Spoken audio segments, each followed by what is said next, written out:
Welcome back to EduLab. In today's tutorial, we're diving into a powerful Excel feature, creating dependent drop-down lists.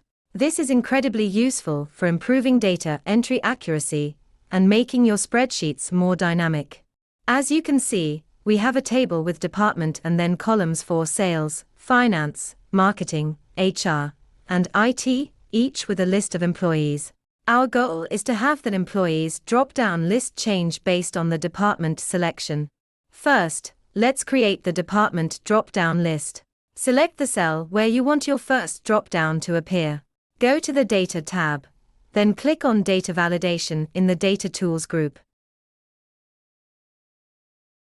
In the Allow drop-down, choose List. For the source, select your department column, excluding the header. Click OK. Now, you'll see a drop-down arrow in your department cell. When you click it, you can select any of the departments. Perfect.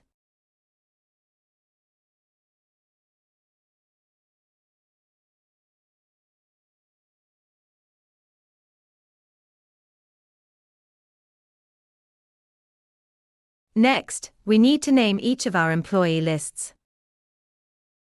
Select the Sales column, including the header, then go to the Formulas tab and click Create from Selection. Ensure Top Row is checked and click OK. Repeat this for Finance, Marketing, HR, and IT. To verify, you can check the name box on the left. When you select a column, its name should appear.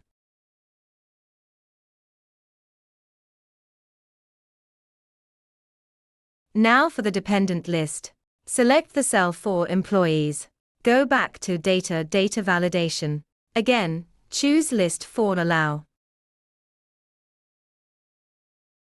In the source field, we'll use a special formula, equals INDIRECT, B10. Here, B10 refers to the cell where your department drop-down is.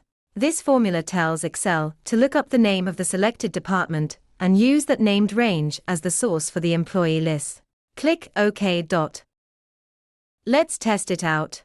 If we select Sales in the department drop-down, the employees list now only shows employees from the sales department. If we change it to HR, the employee list updates accordingly. This is exactly what we wanted. You can add some formatting to make your drop-down cells stand out, like adding borders from the Home tab. And there you have it. You've successfully created a dependent drop-down list in Excel. This technique is incredibly powerful for streamlining data entry and creating user-friendly forms. If you found this tutorial helpful, please give it a like, share it, and don't forget to subscribe to EduLab for more valuable Excel insights.